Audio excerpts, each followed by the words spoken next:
This is Harriet Fuller, and she's here to talk about her involvement with flying and with the Eastern New England chapter of the 99s.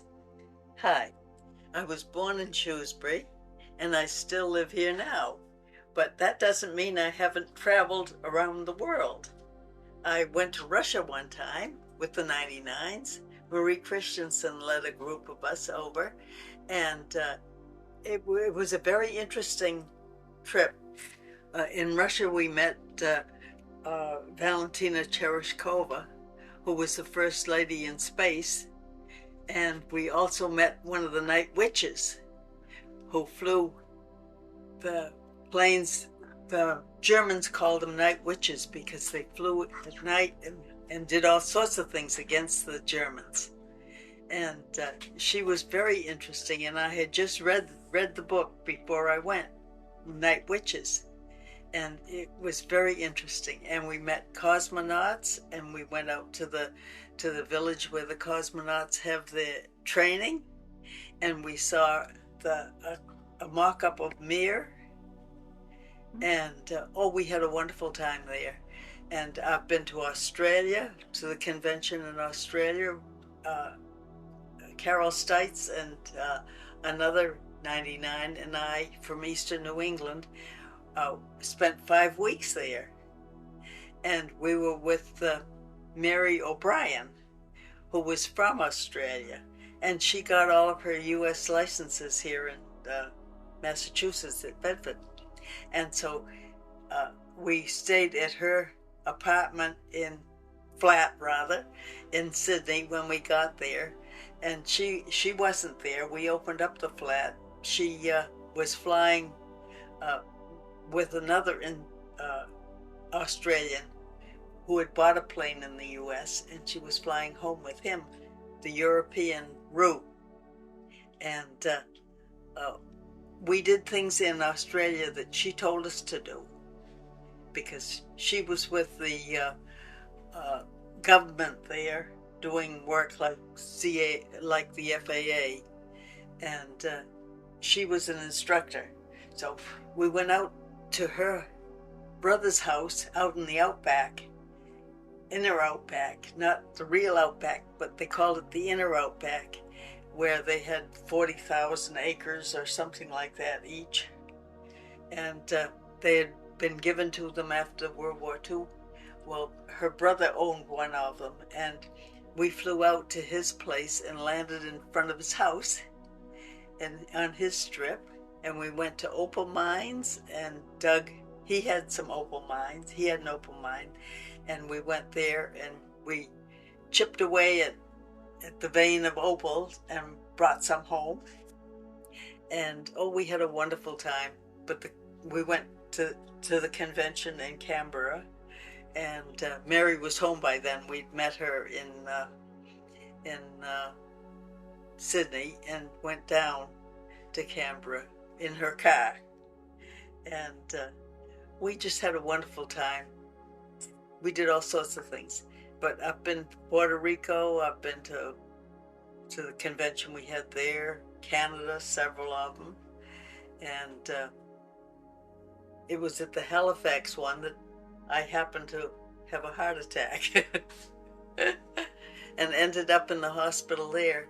And they put 2 stents in my heart, and I was in the right place at the right time because they weren't doing it as a usual thing in the U.S. at the time. So I was lucky. And that was in 1991. And here it is, 2010. And here I am still. I started flying in 1966, shortly after my granddaughter was born. And I flew quite a while. 2 years later, I joined the 99s. And immediately, they asked me to be treasurer because the current treasurer had lost the books. So I've been an officer ever since. And I went through all the chapter offices and through the section offices, and then I was elected a director of the 99s, which was very interesting. I was elected in when we had had a conference in Anchorage, Alaska, and then I was reelected in Honolulu. And I've traveled an awful lot with the 99s, and I've been on the Amelia Earhart Museum Committee, and I'm in the Forest of Friendship in Atchison, Kansas, too. And I've just had a wonderful time flying. My son managed Sterling Airport for a while, and he got a state contract for fire patrol, so naturally mother worked. And I flew fire patrol for a couple of years, and it was very interesting. And once I took up a student pilot with me, they wanted to know which streets to go on. So I told him what streets to go on. He said, "You're directing traffic." And here I was just flying the airplane. And it was fun doing that. And I've done a lot of air races, the local ones. The first one I was ever in, we got the prize for the best crew, least hours, and I flew that with Ruth Zimmerman, and that was fun. And I've been in the New York, New Jersey, New York, I think it was, air races, the New England air races. I flew with Mona Bunning one year in her push-pull, her Cessna 337, is it? And we had fun doing that. Ginny Erson and I flew the Air Race Classic from Temecula, California to Reading, New Jersey. And that was an interesting one. We flew the route the opposite way going out so that we would recognize it coming back. And that was fun. Okay. This was my first logbook, my first lesson in 1966. And it just goes on and on. And then I got another logbook. And this one starts in 1984, I think, or ends in 1984. The senior logbook, I won this in Anchorage, Alaska, the year I was elected to the board of directors. And this starts in 1984 and just continues. And it's a lot of interesting things in this logbook. It's really my history of flying. And it goes on and on. And some of the planes I've flown, I started with a 150, owning a 150. And then I went to a 172. When 3 of us in the family were flying, we figured it was cheaper to own an airplane than to rent them. So we had that plane, and then we had a 182, and Lillian Emerson in Florida bought that from us when I bought another 182, and we sold that in when I bought a plane, 182 RG, and that was a fun one. And I picked that one up at the factory without any radios in it, because we were having the radios put in at Worcester. We wanted good ones, Kings. And we flew there with the plane that I had owned before, that I sold to Lillian Emerson. Her daughter Christine flew.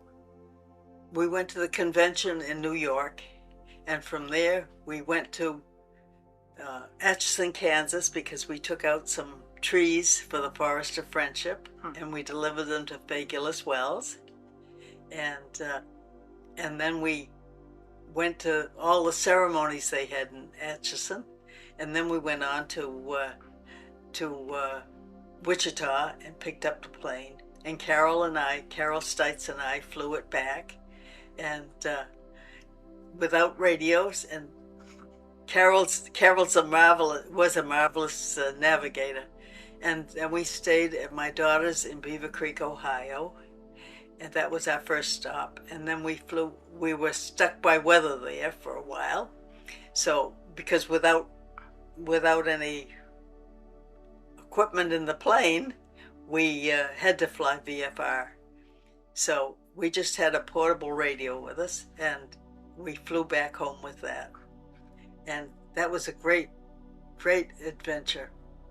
This medallion was an honor award for the section for Pilot of the Year, and I got it in 1988. So what is this, Harriet? This is my flying jacket. I used to wear it in races when we raced, and it just shows the different places I've been and things I've done.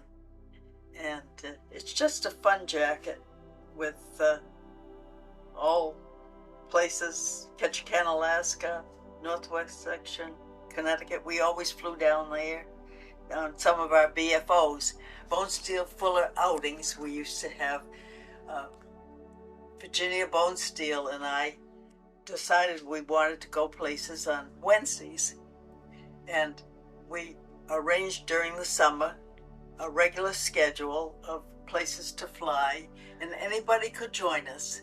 Anybody that wanted to go out for lunch, and it was just a flying thing, and it was fun. We'd fly to Maine for lobsters. We'd fly to Connecticut for lunch. We'd fly any place, and there's all sorts of things on this jacket. U.S. Air Force Museum, that's out in Beaver Creek, Ohio, where my daughter lived, and where my great-grandchildren are now. I've got Harriet on one side, on the other, and it's all sorts of things.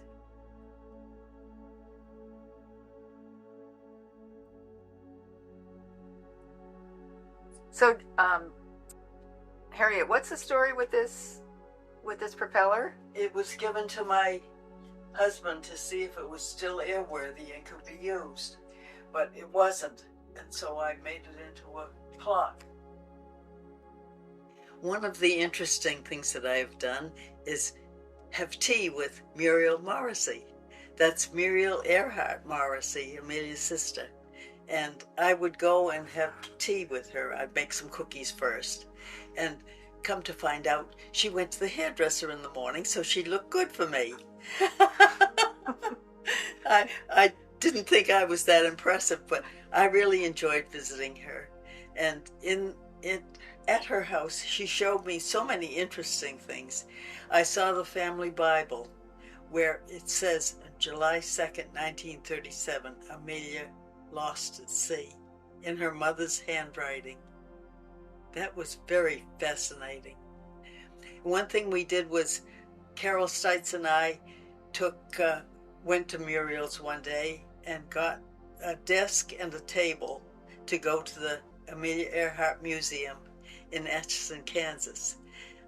Faye Gilliswell had called me and told me that it was available and to go and get it. So they had a truck from Atchison, Kansas meet us in Sudbury, and we delivered the desk and the table to them that our husbands had packed very nicely. Muriel lived in Medford, Mass, and she had been a school teacher in Boston. And she had this desk and table that were originally out in Atchison, and she wanted them put back in the birthplace museum. And so we packed them up and sent them out. And we were met by that truck from Joe Carrigan's truck from Atchison. And I have seen them out there in the museum since then. When I went to Russia, I was the only one from New England that went. All the others were from all over the country.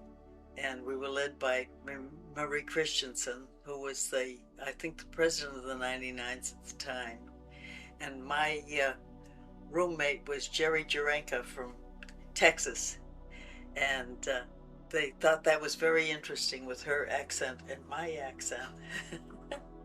And we had a wonderful time.